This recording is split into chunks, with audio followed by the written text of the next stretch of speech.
Hello and welcome back to the Downward Spiral. Today I will be talking about chemical warfare.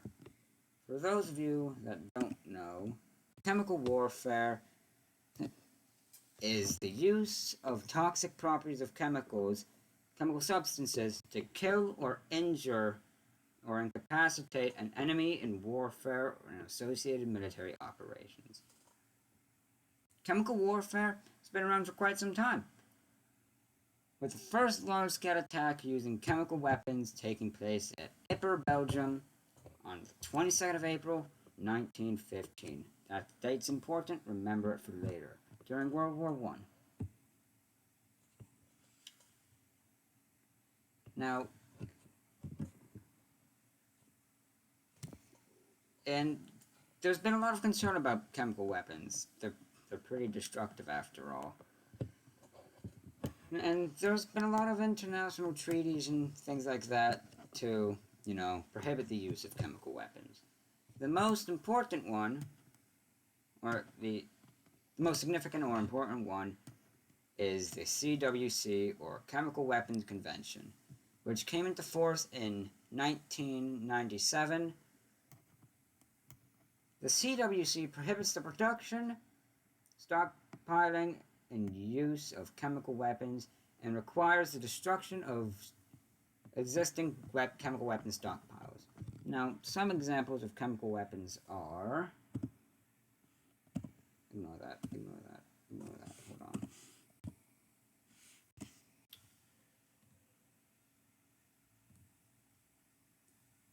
on. Well, and here are some examples. This is an image over here, is an image of chlorine gas, which was used on the infamous day of April 22nd, 1915.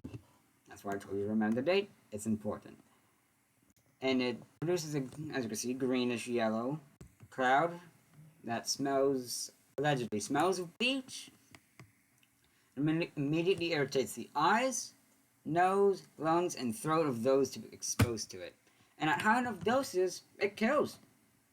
It chokes you to death, and you die of asphyxiation. Now, the next one I sadly couldn't find an image of. Phosgene. I couldn't find an image of it because it's invisible.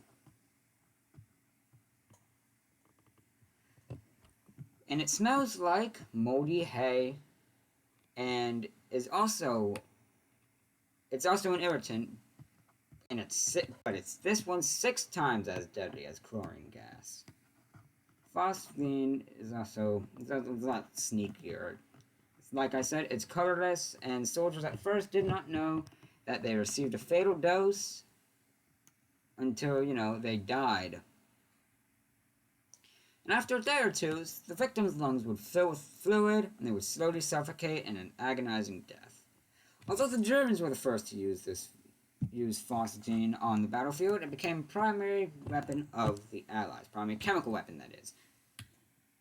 And this gas was responsible for like 85% of chemical weapon fatalities during World War I. Mustard gas, as you can see here, is a potent blistering agent which was dubbed the king of battle gases. This over here to my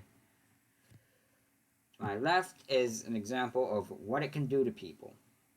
Now this is just a small scale. It gets worse. Really worse. You shouldn't have to worry about that, because we're not at war. Like phosgene, its effects are not immediate.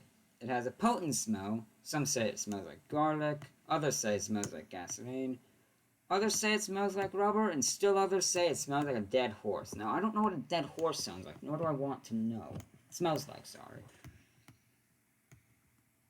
Now, hours after exposure, victims' eyes become bloodshot and begin to water.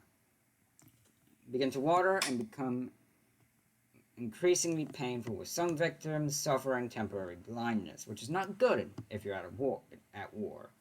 And it gets worse. Skin begins to blister, particularly in moist areas such as the armpits and genitals. That would suck. As blisters pop, they often become infected, And mustard gas can also contaminate land where it had been deployed. Like, it gets into the soil and all that good stuff. And if you go there, there's still mustard gas leaning, and you can end up like this poor soul over here. Exposure sensitized victims.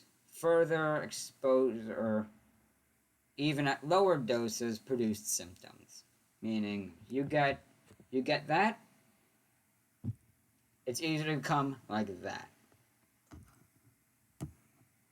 Mustard gas caused the highest number of casualties from chemical weapons, upward of, that's a lot, 120,000.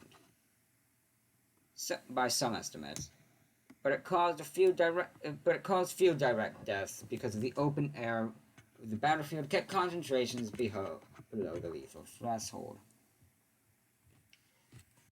Chemical warfare is so old, in fact, that it's mentioned in the Art of War by Sun Tzu. That's Sun Tzu? No, that's the book. And next to the book, is Sun Tzu himself. Now that's just a statue of him. I couldn't find an actual image of Sun Tzu. That's okay. And like I said, it's old. Chemical warfare is old, and it's mentioned in The Art of War by Sun Tzu. And he advised the use of weapons such as arsenic, smokes, and fire. I'm going to directly quote the book because it's really good and you should read it. Sun Tzu said, there are 5 ways of attacking with fire. The first is to burn soldiers in their camp. The second is to burn storages, like, where the food and stuff is being stored. The third is to burn baggage trains. Like I said, a baggage train is pretty much a line of people, or a convoy of people carrying like food, supplies, and stuff like that. The fourth way is to burn arsenals and magazines, pretty much the enemy's weapons. And the fifth is to hurl dropping fire amongst the enemy. This all sounds terrible. This all sounds like really terrible, doesn't it? And you're right, it really is. It's terrible and, well, yeah. And it's covered by the media. Because of course it is. And the media, scientists can use the media to find, like, evidence of and information about chemical weapon attacks on like, social media platforms like Twitter, Facebook, and YouTube. And posts on that can contain words that can describe a chemical attack, names of places, and general description of the harmful substance used. Media such as like videos and images and links can offer additional details and verification for said incidents, because it's the internet and people lie, and it's always good to have verification for your things.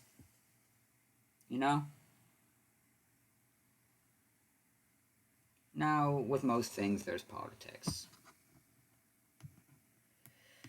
And, well, chemical warfare is covered as a political issue in various ways, and thought I might give you guys some key points to consider. Key point number 1, international treaties and agreements. Governments engage in political discussions and negotiations to establish international treaties that aim to prevent the use of chemical weapons. Chemical weapons.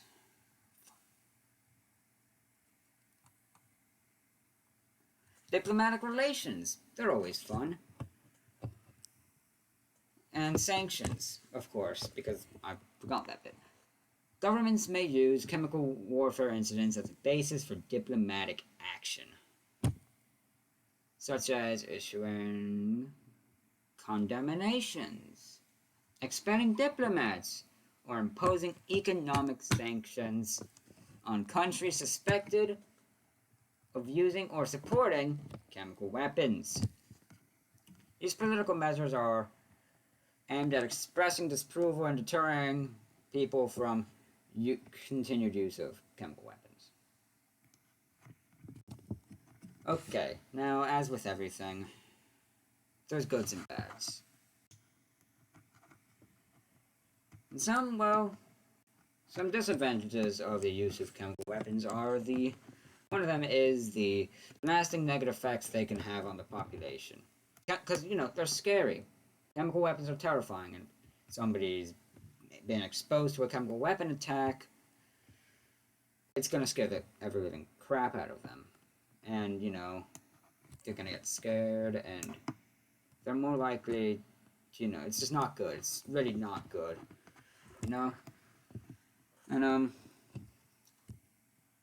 bioweapons and chemical weapons and emerging disease outbreaks can cause severe erosion of genetic diversity in populations of wild and domestic animals and plants, leading to, sadly, the extinction of endangered species. And the last bad thing about them that I found is chemical weapons, they're indiscriminate. If you're within range, you're going to get killed or injured. They don't really care. But luckily, there's some good things as well. Biological weapons and biological and chemical weapons are pretty useful for self-defense because, well, they're not that expensive to produce, and have actually been called the poor nation's atomic bomb. Chemical weapons can also kill, like I said recently, as a disadvantage, a massive amount of people in an area. This is an advantage because, let's say you're a general of an army, and there's another army that you're attacking, and you want to get rid of their guys, and they're all in an area. You don't want to send in soldiers because your guys might potentially die, and that's bad. You can take your chemical weapon and attack their position, the enemy's position, with the chemical weapon without having to send your guys in, and you could kill a bunch of the enemy, which is good. Chemical weapons are also could be considered less environmentally destructive and hence preferable to nuclear weapons. According to a source I found, it just says the same thing I just said. It says, they are also less environmentally destructive than nuclear weapons, making them the only remaining proportional response to an attack with a weapon of mass destruction.